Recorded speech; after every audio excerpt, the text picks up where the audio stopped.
Relationships. So been married twice. The first time for 6 years. She was and is a train wreck, and I got full custody of the kids when they were still in diapers. Oh my! Raised them till it wasn't until the kids were in high school that I met somebody else, an older woman, but 12 years older than me, mature, good family, etc., etc. We got married. A week after our honeymoon, that was it. Marriage was over, all done. She retreated. There was no more physical anything, no sex, no kissing, hugging. No, she would very passive aggressive, and the divorce was finalized less than 2 years after we got married. And so I guess I've got two questions from that. Is I wonder, is it possible for another person to injure your soul? And how do I move on now I'm at the point where it'd be nice to maybe have some companionship or whatever, but I'm so horrible at picking them out, I don't know. I don't think it has anything to do with being horrible at picking them out. What you were doing was picking them out to force you to grow. Okay. So your first wife's name is what? Jennifer. And you were married to her. She's the mother of your children? Yes. So why? Well, you were married to Jennifer before. You were the husband. You were married twice before this. Your third lifetime with her. You kept trying to get it right because you have a tendency you want to make everything okay. You're a bit of a pleaser, That's one of your downfalls. So, and arrogance, you thought you could easily handle Jennifer, no problem. After all, look at all the experience you had. And the lesson was, and hopefully you learned it, the lesson she was there to teach you wasn't about failure at all. It had to teach you about it wasn't your job to fix her. Did you learn that? Yes, very much so. Well then, but then it was a success.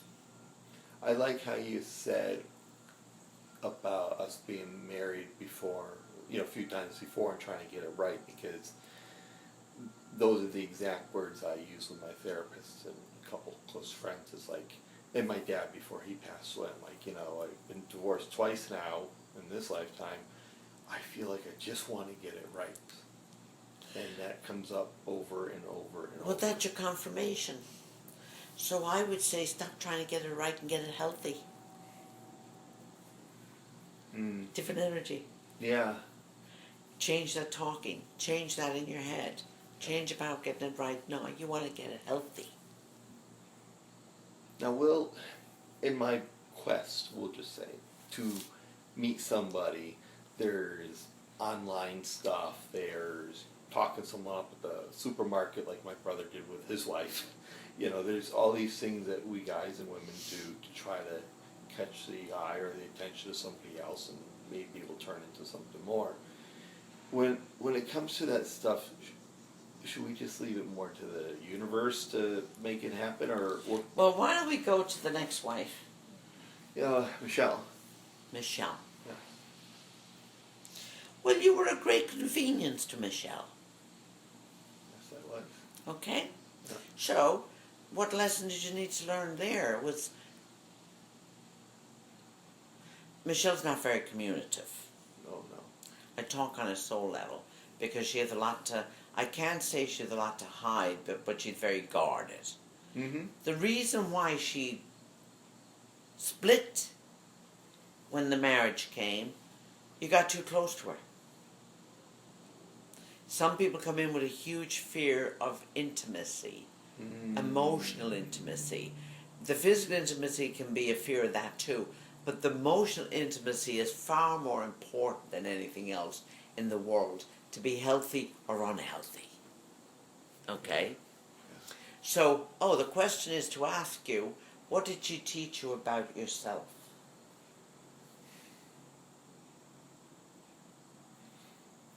Well, one thing about myself, Yeah, you walked away I from... think part of it is I sacrifice sometimes too much for the other person and ignore my needs, or sometimes ignore the warning signs. You know, I mean, I thought on paper, she seemed like a great person, great family, great career, very educated, et cetera, et cetera, et cetera. And yes, and as soon as we were married, she distanced herself real hard and real fast. And then she eventually, the kids still have contact with her. She eventually told the kids that, I wasn't really interested in marrying your dad. I just wanted to be a stepmom. Because she'd never been married, never had kids, nothing like that. And What did it do to you? it hurt. It hurt a lot. She said some very mean things during our marriage in her bid to distance the two of us as far as she possibly could. It's hard to trust anybody again. I thought I did everything right. Well, we're going to clarify that for you. Okay, that's why I'm here. That's right. So what she did was brought up your self-worth. Mm-hmm. Or lack of it in your case at that particular moment. Yeah. For you to pay attention to it. The other thing that gets you into these kind of relationships is your neediness. Okay? Mm-hmm. I have a rule around relationships. Healthy ones. I don't need you. Yeah. I want you. Yeah. Never assume anything about me. Mm-hmm. You want to know something about me? Ask me. Yeah. Honesty and respect. Mm. You have to become all of them if Yeah. that's what you want. You have to stop pleasing. Yeah. There's nothing wrong with pleasing, but you know what? Ask their permission first. You just don't assume. Never assume. Like what happens when you assume? You make a... Well, you Blank end out up, as you end you up and me. being, no, you end up worse. You end up feeling rejected. You end up feeling like you're not pleasing. You end up anticipating the other person's needs and they want to just throw you away because you're annoying me. Uh-huh. Okay? Yeah. Can I come over and touch you? No. Okay. But can you imagine if somebody is pulling on you like this? What's it do? Oh, it's annoying. It's... Well, needy people are annoying. Yes. Yeah. I become that which I despise. My first wife was very, and still is, very needy.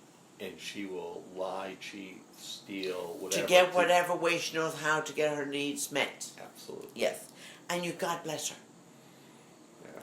You don't have to play the game. You don't have to do it. You don't have to take care of her. It's not your job. No.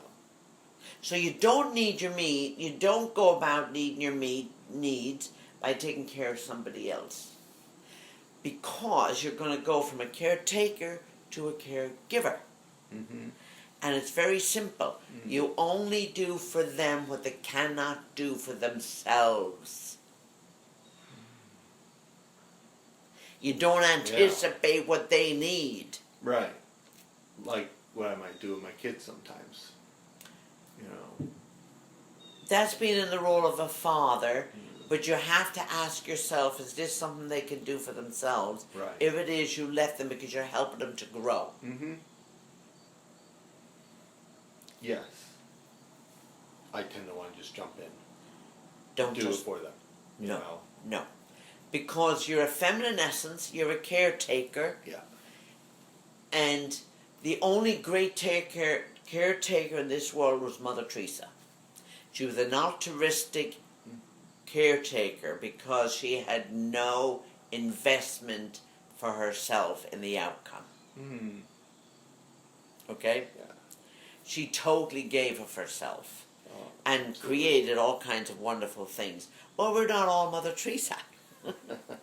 The other part is you're an artisan soul. Do you know what that is? Artisan, like artistic or Artisan souls is creative. creative. You can be creative in the work you do, you can be creative in cooking, you can be Yeah. creative in painting, you could dance, you could be a bodybuilder, but also when you don't live up to the soul's potential of being the artist, you end up being a trickster. And that means you can show two faces to the world. This is what I'm showing you, but this is what I feel. And what's in the feelings inside are not happy like the ones on the outside you show. Those are both spot on. I used to play accordion, a nice Irish instrument. Wonderful. I was never very good at it. I took lessons for 10 years. But the point Yeah. is that was something you were trying to express That's from your artistic soul. Yes. Okay? Absolutely. I mean, you keep the places in great shape. Thank you. You know? That's an art itself. Artistic / my very OCD mother. Yes. Clean it or, you're going to pay for it, But no, you're absolutely right. I've always kind of thought of myself, even when I was in IT, I always had very creative methods to solving problems. Yeah. Well, you need to start feeding that part of you. Again. Yes. You need to allow your soul to come up and talk to you. How do you know if your soul is talking to you?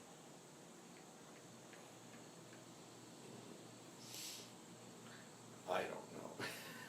Sure you do. Your feelings. So I have a hard time trusting my feelings around the bipolar, because I could love chocolate ice cream right now, and I love it more than anything in the world. I can't imagine eating anything but. And 10 minutes from now, I might like, vanilla ice cream. I couldn't believe myself to ever have had chocolate ice cream. I never want to have chocolate ice cream. And it's a pinball. That's actually one of the things I put on. I'm very much a pinball, and it's hard to stay tethered to stuff. Stop. Okay, sorry. You're not talking about feelings, you're talking about cravings. About what? Cravings. You're not talking about... Cravings? Yeah. One chocolate ice cream and then switching to vanilla ice cream, you're not talking about feelings. You're talking about cravings. Well, it's more with feelings about those things. Yes, you're trying to... What you're doing is you're not dealing with the feelings, you're feeding. It turns into a craving and you're trying to feed the feelings. Okay. Okay? If you're talking about black and white feelings, Yeah. okay? Sure. You have the chocolate ice cream, you have the vanilla ice cream. We'll just play with this for a minute. Okay. So it's like, well, I don't know which I want, I don't know which I want. I want that one, I want that one, I want that one. No, I want that one. I don't know why I ever liked that one. You know what? You don't have to act on either one of them. You just have to acknowledge it's there. Yeah. So the question would be, okay, chocolate ice cream, what are you trying to tell me? To get in touch with the feeling. It's almost like, interesting. It's almost, I have them talking to me all the time, that's why. It's all right. It's almost like you're running from a feeling. Yeah. Yeah. And the chocolate ice cream is going to help me with that. I can stuff it down with the chocolate ice cream. Yeah. The craving comes then. Okay? Yeah. Or it could be craving for anything. All those cravings can turn into addictions. Then they manifest themselves not just in the food, but with religious beliefs, philosophies, things that I latch onto, and then I jump to this one, I jump to this one. Well, that's I jump to that part, one. and that's part of the bipolar syndromes. Yeah. Oftentimes the delusions will come, the religiosity will come, Yeah. okay? And you know this, So that when you know, and you know they're coming on. Yes. I But feel that, it. but that gives you power. It gives you power of control over them. Okay? To where you acknowledge it's there, but you don't have, it's by, again, training the brain. You don't have to act on it. Don't engage it. You have to acknowledge it's there because it's you're experiencing it, so it's real for you. So how do you honor yourself? Okay, so I'm going through my chocolate phase. Okay, chocolate, what am I hiding? What am I trying to feel here? Or the vanilla, or the religiosity, Right. or, you know, whatever it happens to be. You can ask yourself, because you're an intelligent man, you can ask yourself, okay, why am I having this delusion? Do you know where delusions come from? I always thought delusions were like a disconnect between reality and your own feelings. Well, let me give you a little more information on that. Good. I like that. Children Yeah. who live in a trauma environment Mm-hmm. create delusions Mm-hmm. because they can't tolerate what's going on, so they create the life they want.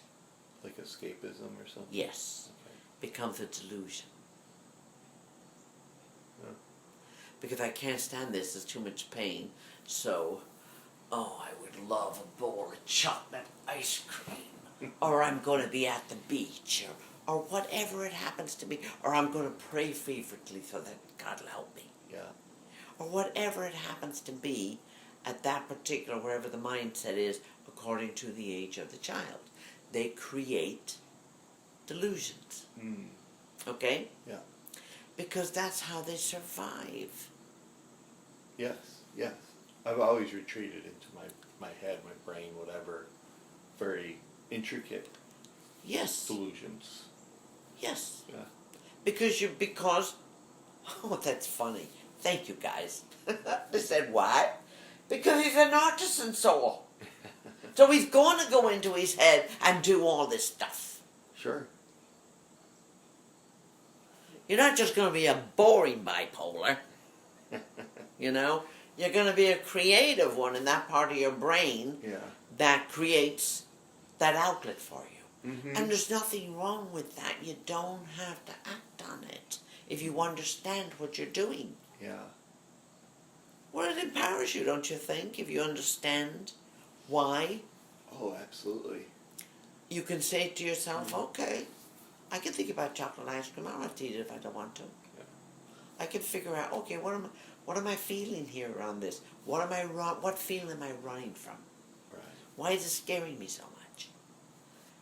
A 7-year-old doesn't know how to deal with all those feelings because a 7-year-old doesn't even know how to name them, especially when you don't have parents to help them name them. Sure.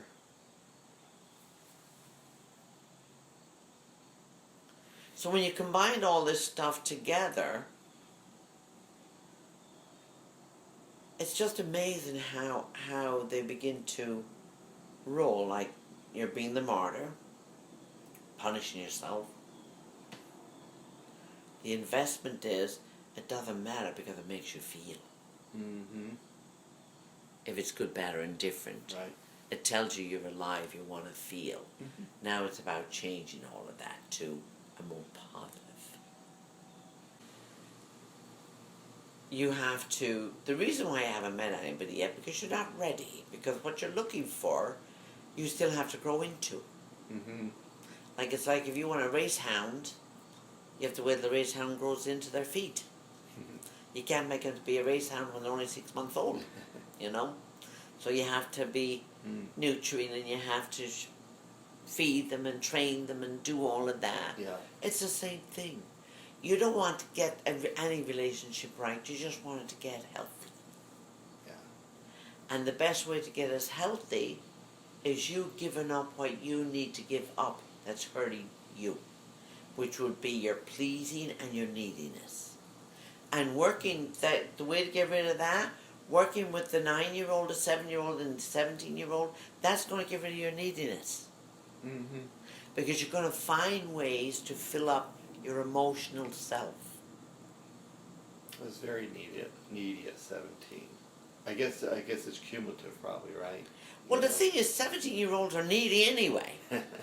The thing about it is sorting out, is this just the normal neediness of a 17-year-old, or is this the neediness that's grown from here? Okay? Yeah. And because neediness in a relationship makes you very, very vulnerable. Yeah. Okay? And that's how you get hurt. Mm-hmm. And that's how you feel rejected. You came into this world with fear of abandonment, fear of rejection, and fear of expression. They're your three big major things that you've been working on. Yeah. So it's no surprise you picked the parents you did, because to make you face your fear of abandonment. Mm-hmm. Now these are all false belief systems. Okay? Really? The fear of abandonment, fear of... There's no such thing. Okay. Think about it. Fear of rejection comes from lack of self-acceptance. Okay. Because it's shame-based. Think about the shame-based from when you're little. How many times your parent or your mom shame-based you? Threatened you, punished you, whatever. Yeah. You're no effing good. That's shame-basing. Mm. Okay? You're just like your father. That's shame-basing because you didn't think very highly of your father. That's shame-basing. Mm. So when we're shame-based, we're afraid to be who we are because we're ashamed of who we are. Self-acceptance has to do with loving yourself enough to know you're okay, and then you have to go beyond what other people see or think and not worry about it. It's none of your damn business what they think. It really isn't. Yeah.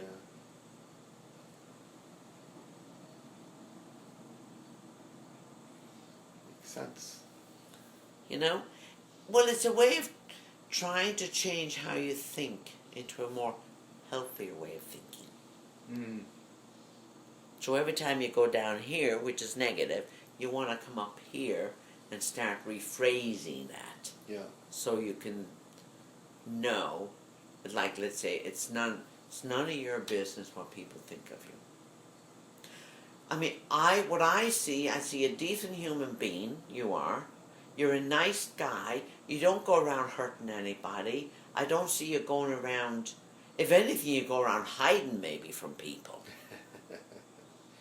But you know what I mean? Yes, Because your heart is not in a place where you have bad intentions. No. But you're not loving that part of yourself. I think because I always heard the flip side of that coin, the bad and the ugly stuff just reinforced so much over the years. Yes, it's become a pattern in you. So Yeah. you know what you do with the pattern? You love it. Hmm. Did you ever think of that? No. Instead of hating it? No. How do I love it? I'm no good. I'm no good. After a while, it's going to seem so ridiculous to you. No, seriously, it is. Think about it. If you go around and you're saying, I'm just like my father. But he's dead. So what's that got to do with anything? It doesn't carry any weight. He's dead. Yeah. You take some of that humor Mm-hmm. and you look at how ridiculous. Yeah. Think about how ridiculous. Look at your mother and think about how ridiculous she was talking to a 7-year-old like that, or a 3-year-old, or when the baby was born. Yeah. How ridiculous is that? Mm. Yeah. Because you made a decision you'd never be like her. Exactly. Yeah? You made an absolute decision you'd never be like her. Nothing. And you know what? Maybe that's what the whole lesson was all about. Maybe that's why you picked her. Because you spent so many lifetimes doing A, B, C, and D. Yeah. And you pick one of the most colourful, nastiest, Yeah. soul to force you to make an absolute decision. I'm never going to be like her. Yeah, I'm very much, absolutely, totally different than my mom. Then say, thank God for that.